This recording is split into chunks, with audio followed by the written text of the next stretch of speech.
Hello, everyone, and welcome to the Jay Davis Show. I'm super excited to have Nicole Tanner with us here today. She's the founder of an amazing company called Swig. I'm sure a lot of people have heard of it and love it. I definitely do. My kids do. Welcome to the show, Nicole. Thank you so much for having me. It's a pleasure. Yeah, well, it's our pleasure. Yeah, my wife and I, probably it's a love-hate because every time we pass a Swig, our kids are like, "Can we get Swig?" I know. Well, thank you. I hope to create connection and a family outing and experience. And you get an amazing drink at the same time. And that's how it's always been. But there's way worse things you guys could be getting and spending your money on, right? So think of it like a Disneyland ride, you're going for a family outing, getting a drink. So true. It's one of our favorite things. Can you tell the audience a little bit about like where did this idea come from? How did you get started? What was kind of that start of that journey? And even would also love to hear about other parts of your background and experience outside of Yeah. so let's start. Yeah. For sure. So I'm a mom of five children. At the time, they're all older now. That's what happens with your kids, by the way, they grow up on you. But back in the day, 14, 15 years ago, they were between the ages of 4 and 14. And so busy mom, taking kids to school activities, to, sports things, just anything and everything. And I would go to Sonic to get my drink fix, which was a Diet Coke with lime. And so I'd be going to there to get it because they had the good pebble ice, so that good kind of crushed ice, Yeah. and the foam cup that kept the drink cold longer. But sometimes the experience was lacking. So whether the lines were long because they were prepping and cooking food inside, or I felt like maybe a number in their drive-through line, like they didn't really recognize that I was coming on a regular basis. And I felt I wanted to be made to feel known of like, hey, Nicole, welcome back. You're getting your usual, that type of a thing, because I was coming on a really regular basis. So I thought, okay, well, I didn't see anything, anybody else out there doing it, of just drinks, just drive-through drinks that was fast. And then also that customer experience of like, I see you, I love you, I appreciate you coming. And that honestly was just like, okay, I don't see it anywhere else. I'm going to create that because I would appreciate that as a customer. So honestly, that's how it started, was that simple. Providing a need that I feel like was lacking out there in the customer service world. And so that's how it started. I found an old beat up building in southern Utah, St. George, Utah. It had been a skate park for years, like ramps up the side of the building. It had been a U-Haul rental place. Was very worn down at the time, and fixed it up. What I envisioned though is it had a huge parking lot. So I envisioned cars wrapped around it to get their drink fix. And so that's what I needed, was a great parking lot with cars that could pull in and out, get in and out easy. So not on like a super busy road where you can't access it. It was a little bit off the beaten path, which people thought was not a good idea. But for me, it worked out. It worked out really well. So Yeah.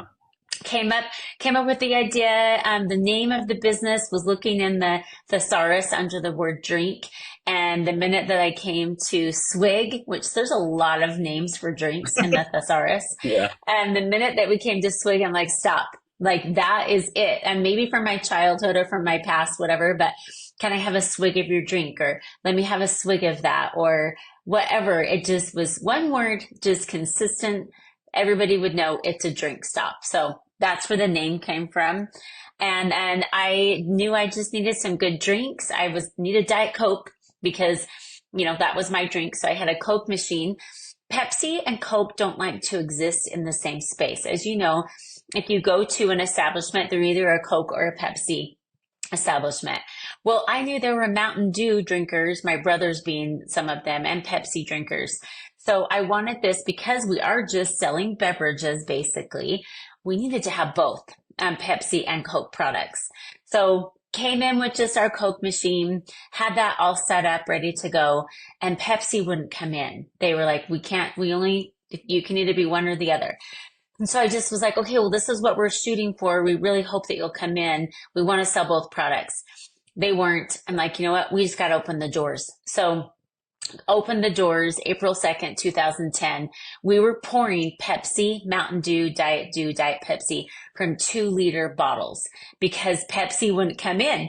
And I wasn't going to wait anymore. Like time was ticking. Money was going out down the drain. And so for a month, we poured any Pepsi products from 2-liter bottles. And I remember this gentleman sitting out in front of the original Swig with the patio, and he's sitting on his chair and he's drinking his drink. And I opened the window and said, how's your Pepsi? He's like, this is the best Pepsi I've ever had. And he had no idea how it was prepared, like literally from a 2-liter bottle, but it was how he felt. Yeah. So it went back to the reason why I started it is he felt special drinking that drink, maybe because of the Pebble Ice, but it was more just how it was served to him. We made him feel like a person that we cared for. And he loved it. Pepsi wised up and came in a month later. And so we had Coke and Pepsi both in the building. And so now, of course, in all the Swigs we do. And honestly, I think we created like a market that really didn't exist, like besides like gas stations. But now you can go to any of our competitors or other places now, and they do have Coke and Pepsi that are in both. So Amazing. So awesome. yeah. I love that so much of that came from you seeing a problem, seeing a gap, and being the user. I think that's one of the things that consistently I've seen with great entrepreneurs is it's usually not from a place of like, oh my gosh, I could make so much money. It's from a place of like, man, this drives me crazy. This doesn't exist. And that's usually where great ideas start. So that's so fun to see. Well, you need to have so much passion and belief in it because starting a business is hard. Yeah. It is so hard to stay the course. There's so many bumps along the way. There's so many challenges. So if you don't love it, it's going to be hard to stay the course. So you got to love it. You got to live, breathe, sleep, especially if you're creating a market that doesn't exist. Like you're blazing a trail. We're trailblazers. Yeah. But you have to really want to be on that trail. Yeah. That's amazing. Well, one of the things I want to ask you about, for years, I would debate and argue with people because people in Utah would say, Swig is amazing, but it's something that only works in Utah. And I would always argue and debate with them that that's not true. I'm like, they're going to kill it when they go outside of Utah. What has that process been like for you? I've already heard, Yeah. but it sounds like it's gone pretty well. So Right. I know. It always just made me laugh when people would say that. Oh, it's a Utah thing. And I'm like, no, I just happen to live in Utah. Like I lived in Colorado for 11 years and would go to Sonic all the time. That's where it really started, my love of my crushed ice and Diet Coke. Well, Sonic is everywhere. I mean, it started in Oklahoma. So I'm like, that just doesn't make sense to me that this is just a Utah thing. I just happen to live in St. George, Utah, and we're like, I want to do this. So, yeah, it always made me laugh, but Coke and Pepsi are billion-dollar companies for a reason. And it's not because of Utah. It is because of larger consuming soda states like Oklahoma or Texas or Alabama or, South Carolina, Florida. Like it is Utah. They love Utah, Coke and Pepsi, but we're not their bread and butter. Yeah. So I knew once we got outside of Utah, we would be just fine. But we needed to prove that because we had a lot of people for 10 years telling us, oh, there's no way. And the reason why we grew within Utah was just because that's where we lived. And so it was easier to scale. I think too many business owners and entrepreneurs start somewhere and then they jump about 10 states and then put another one there like their second location. That is so hard to support that other store that is states away. We grew organically on purpose. So we spread throughout Utah so we could learn about ourselves, like learn what kind of training do we need? What kind of support do we want to provide? Who are our vendors? Which that's changed over the years too. So you have to learn about yourself before you really skip a different couple states and then open up in a different region, which does things differently. So we've spread throughout Utah. And then we were like, okay, let's show the world that it's not just a Wasatch Front or like a Utah, Arizona, Idaho thing. So we jumped over to Oklahoma in 2021. And we did that purposefully. Sonic is headquartered there. Yep. And Coke and Pepsi told us that Oklahoma and Texas are one of their top consumers in soda consumption. So easy decision, smart business decision for us. We have landed so well in Oklahoma and Texas. We have 5 locations in Oklahoma City, and we have 8, almost 9 locations in Dallas, with 2 in Houston, and many more to come. Texas is going to be the new Utah for Swig. Mark my words. I love it. They will have that many locations, but we've landed so well. The stores are doing so well. We have been received so well by our Oklahomans and Texans that they're amazing states. But we're also in Arkansas now. That was our first franchise location. Yeah. And they are at the top of the pack, like top 5 That's already. And they opened in November. That's amazing. So it's fun for me to see, especially as you go back to the early days where it was like, please just let one location work. Because honestly, Jay, people thought we were crazy, because how do you make money off of just selling fountain drinks? And it was a long shot, but I knew it was more than just a fountain drink. I knew it was a fast line, so you can trust our lines like Chick-fil-A. I knew it was a superior product. And then I knew we needed to make people feel special and known. Like, we take your order on an iPad out front to front. You'll never see us taking orders on a squawk box or at a window. It's person to person. Always been those 3 things. Love. So it's more than the drink. It's about how you feel in that line. So That's amazing.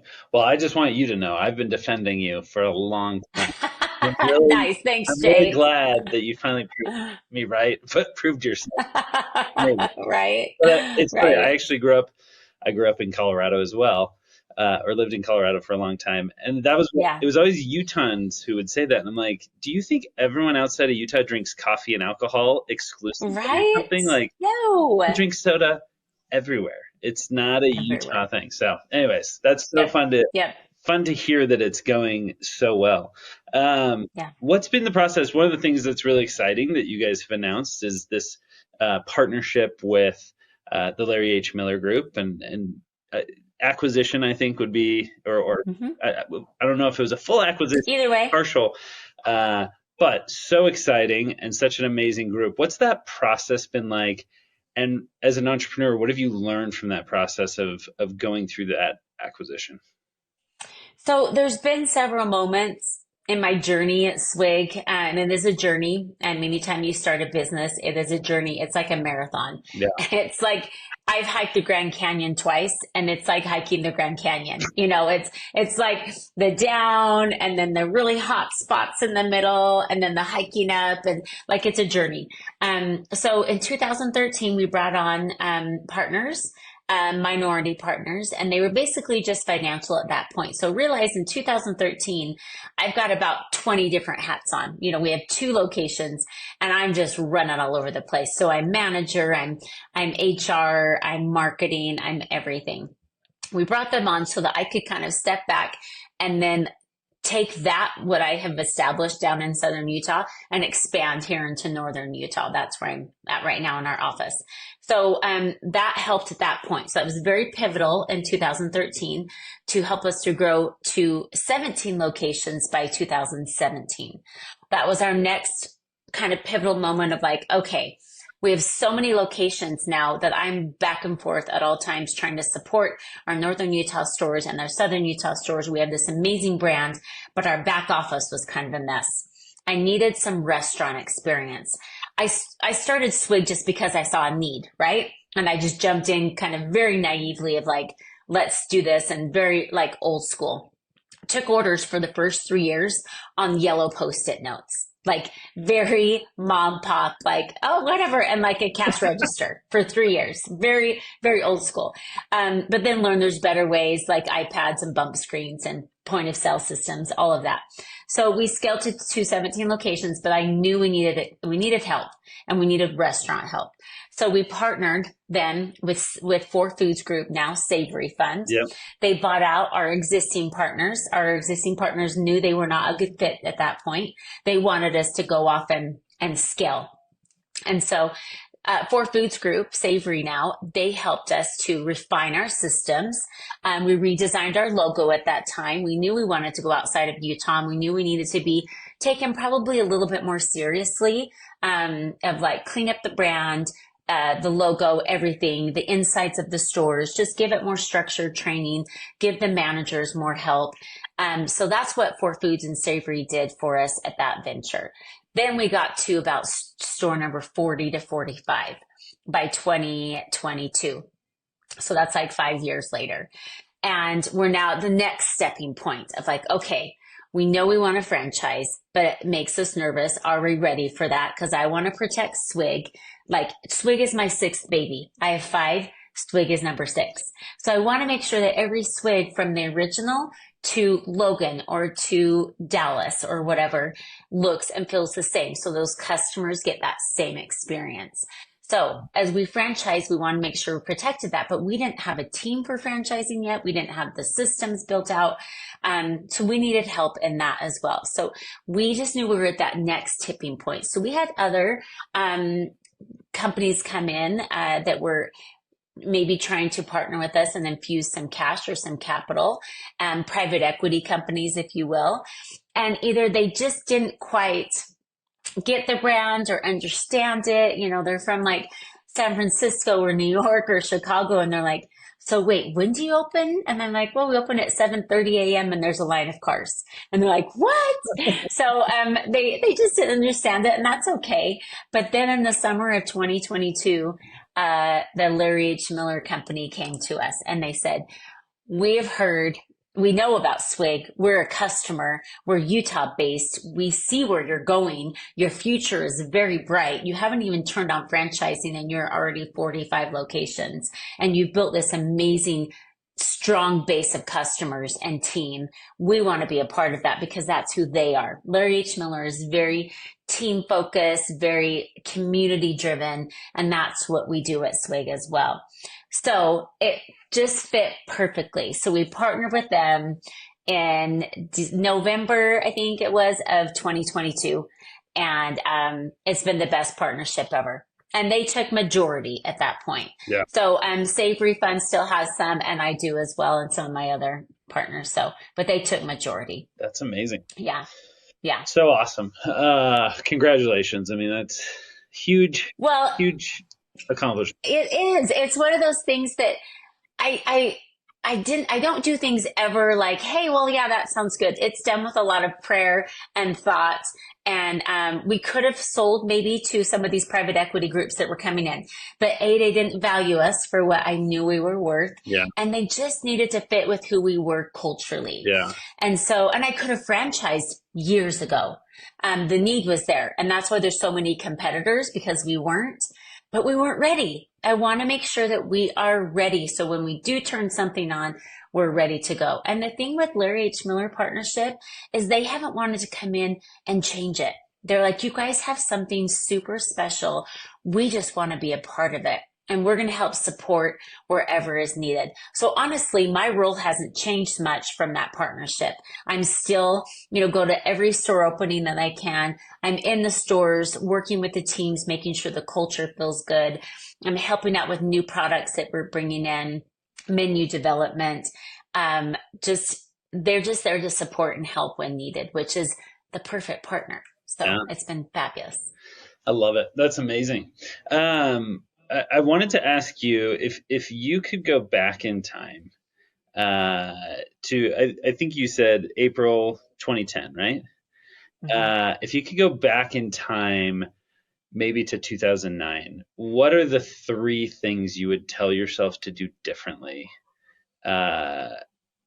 as you've gone through this process? And that might just be like, hey, enjoy it more. It might be anything. Right. But like, what are those three pieces of advice that you're like, if you started another company, like these are the three things I'd really want to make sure I focus on. So one thing I wish I would have known more about is accounting. Like I didn't have that background, and I would have loved to have understood the numbers more and the books more. I know customer service like the back of my hand. Like I was in high school, I worked at Sizzler and I worked at McDonald's, and like I know that super well. That's easy for me. What I don't know is more of like the business side of things. I wish I would have consulted with a business consultant of like, okay, how is the best way to do this? So I wish I would have done that. I wish I would have had accounting. I wish I would have slowed down just a little bit, you know, although I don't feel like we went super fast. I feel like I was super intentional about bringing on partners. We didn't open store number two for 3 years. Like we just focused on that store, building this super strong base. And I think that's why our customers latched onto it so much because they saw me in there on a daily basis. Yeah. Um, I am all about we make mistakes along the way, but that's how we learn. Yeah. So I wish I probably would have had more of a business background and maybe taken some classes of accounting or business. But I didn't know I was going to start a fountain drink business or a drink business. It was just like, hey, that sounds like a good idea. Let's do it. And I think oftentimes the most organic, just like, hey, let's go try it type of businesses are what thrive because it's all in. So you're just trying to make it work as best you can. And I tell a lot of entrepreneurs, you don't have to have everything perfect because I sure didn't. Like from the post-it notes to the cash register to just trying to make it work the best that we could was all we could do. I'm a mom of 5 kids. I honestly can say I don't have a lot of regrets about splitting that time. I taught my kids to work hard, to sacrifice, and then balance. So when I was with my kids, I was very much with my kids. My phone was put away and I am very much with them. But if I happened to pull around to the store, let's say back in the good old days when there was just one and they had a line wrapped around the building, what do you think I had to do? I had to go in. I had to go in and help. I'm like, they need my help. And they're like, no, please don't go in. But they learned to sacrifice and learn they had to share with their mom. So I think maybe just business. I would have liked to have had a business coach to help me along the way. I think that would have been very beneficial to get some advice and not just jump in blindly. But I think you just have to jump. I am not one that waits. I will, if I feel something, I will prayerfully think about it. But then I'm like, I'm not going to wait till it's perfect because it will never be perfect. It's never a perfect time to do it. Like if I would have waited for Pepsi to come in, I don't know where we'd be. So you just have to do it. Well, here's another example. So when we first started, I was getting our cookies from a bakery in St. George called Dutchman's. And 2 years in, and we're busy at this point. This is fall of 2012. Lines wrapped around the building. And their bakery flooded, completely flooded. They didn't know if they were going to reopen. So I had to pivot so fast. And we had a lady making cupcakes for us. And I said, can you make cookies? And she's like, yes, I can make really good cookies. I said, okay, I need them to taste just like what I'm selling so our customers don't skip a beat. So she worked like 3 or 4 different recipes on each of our 4 cookies. And within a couple days we had them. And then we had our own bakery. So we now have a bakery. We were a bakery at that point too. Yeah. Did not think we'd ever be a bakery. And now we transitioned into a very large commercial bakery, but you have to be nimble. You have to be ready to pivot and not be stuck on certain ideas. I love it. I think that's such a great point. I definitely noticed that amongst entrepreneurs that they don't sit and debate. And that can be, I definitely look at myself and sometimes I probably should spend a lot more time thinking through things. But I think it's such a great point of just get going because you have those friends they always have an idea and they're kind of like waiting for the perfect idea or they're waiting for the perfect time or they're waiting for, well, if I just read 2 more books and it's like, dude, just do it. Like half the time the idea will change so much that it doesn't really matter. Just get going. So I've definitely seen that with PilloCube. PilloCube is in a very different spot than when it was when we first launched. And so, exactly. So that's so amazing. Yes, I love it. That's how you learn. You just got to jump. So your kids are now, youngest is like 18? 19. Yeah. Well, actually his birthday's in 2 weeks. So we're 20, but 19 to 30. Yeah. Yeah.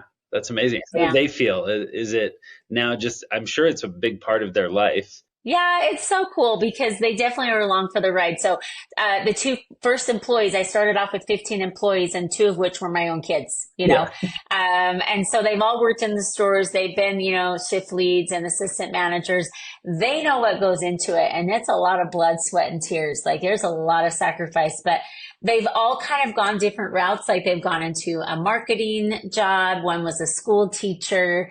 One is in sales. And so they've all kind of done different things, which I love. But they're super proud of Swig. They drink it on a daily still. It's like it's surging through their blood, but, they're very proud, especially where it's at today. I mean, Jay, it's incredible to me. I've never seen the business have so much hype behind it as it does today. From just the dirty soda craze that's just going crazy right now that we've had since day one. From franchising, we have sold 450 units, franchise units in just a year's time. And I knew that it wasn't a matter of will they come. It was like, guys, get ready. Once we turn this on, floodgates. But like to see these stores actually opening. So to be in San Antonio a month ago and opening that first store, and in Arkansas, and you're going to see Swigs this year in Florida, in Nashville, in North Carolina, in Kansas, in Vegas. Like it's happening. So it is really cool. And then we built up our office staff. We now have a CEO and a CMO and a CFO and a COO. And because in order to grow like we want to, you've got to build a team. So we have an amazing team. And it's just super fun to see where we're at. And I feel very blessed every single day. That's amazing. It's an incredible testament to what you built, that it had that foundation to then build on top of it. So it's really, really, That's the best kind of foundation right there. Best way to build it right there. that's amazing. Slow and steady wins the race. Well, it's always fun. I think I saw that, like, I can't remember if it was Kansas City or St. Louis, and like there was a 5 hour line, and it's crazy. Yeah, yeah. Not yet. We're not in Kansas yet. So that might have been, I don't know what, but Kansas is this year. Yeah. So Yeah. yeah. Maybe it was you said Oklahoma. Maybe it was the Oklahoma. Oklahoma. Anytime we open a store, we do a grand opening and we do 2 to 3 free days, depending on how many stores are in that market. So free days meaning that anybody who dares get in that line, Yeah. you get a free drink and a cookie for everybody in a cart. And the lines will be like 100 cars deep. Yeah. Like it's crazy. But again, it's about being a part of something. They can go get that drink down the street, Oh yeah. but they feel special. They feel a part of something at Swig. And it's fun, like for these franchisees. So they've partnered and they bought into us. And that is really humbling to me as well, that they are buying into this brand and they want to be our partners.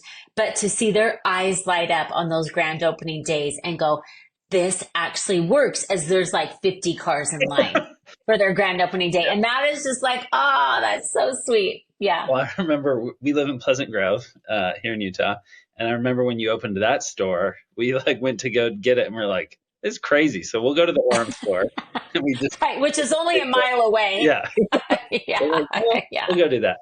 But Yeah. it's so fun Yeah. to- It's a celebration. It's a celebration. Those days are like, hey, celebrate. We opened another store. Yeah.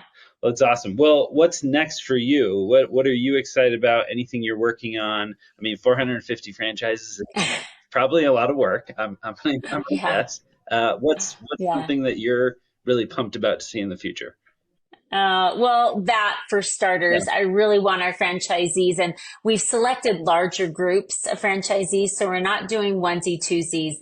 They have to commit to at least 8, minimum. And then they go up to as high as like 40. So we're dealing with, we're supporting, I should say, a smaller group of people rather than 450. We have about 25 to 30 groups. So we can give them the support and love that they need so they will do well. So just supporting our franchisees. I will go to every first store of every franchisee's opening so I can let them know that I value them as our partners, and let those customers know that this is a, female founded business that is wanting to be a part of the community. So making sure we land well with franchising is huge, top of my list, because we're spreading this to the nation and we want them to really know what Swig is. And so that's huge for me. And then our Save the Cups program is just excelling. It's taking off. And our breast cancer Yeah. fundraiser where, I'm a breast cancer survivor. And so we give money to women fighting the fight with breast cancer, and we help lift some of the medical debt weight off of their shoulders. So just this last Friday, I delivered 8 checks to women fighting the fight. And wow, bring the tissues, and the video is going to come out soon. But these women, oh, they're bald. They are, on oxygen. We surprise them at their schools. They're school teachers. I mean, it's so amazing. And that's just getting going. We've only done that 4 years now, really 4 months in October. And we've raised $1 million. So my goal is to really ramp that up to where even in these franchise place regions in Florida or wherever, we can help women in those regions fighting the fight and just bring awareness to breast cancer is awful. It's a killer. But what people don't realize is the side of it with the medical and the financial debt is huge, and it will take people under. Yeah. And so we need to bring awareness to that fight of it and help lift a load. So that's my focus, is support franchisees, make sure that our team feels good, our culture is still good here, and then bring more awareness to Save the Cups as well, and just helping in other ways that we can too. It's amazing. Well, that's an incredible endeavor. It's super fun. I saw that the other day, and it's just amazing that you're doing that to give back. So that's really cool. Well, it's what was done for me. So I'm giving back in the same way I was given to. So that video will come out here in a couple weeks, and get your tissues. Yeah. It's going to be really good. I can't wait to see it. It's going to be good. Well, Yeah. thank you so much for coming on and sharing all of your experience and wisdom. You're an entrepreneur who I think a lot of people look up to. So it's always fun to connect with your heroes and see what they do. So thank you for coming on. You're so nice, Jay. One last thing I want to add is I don't do any of this without my team. Yeah. My team is why we have what we have. We go to the finish line together. They are the ones on the front lines working so hard. So my team means the world to me. We are like family. So the team is where it's at. Well, that's amazing. And hats off to them because they do a great job. So they do an amazing job. Yeah. Well, thank you again for coming on, and super excited. We'll have to have you come back again. Love it. Thanks so much, Jay.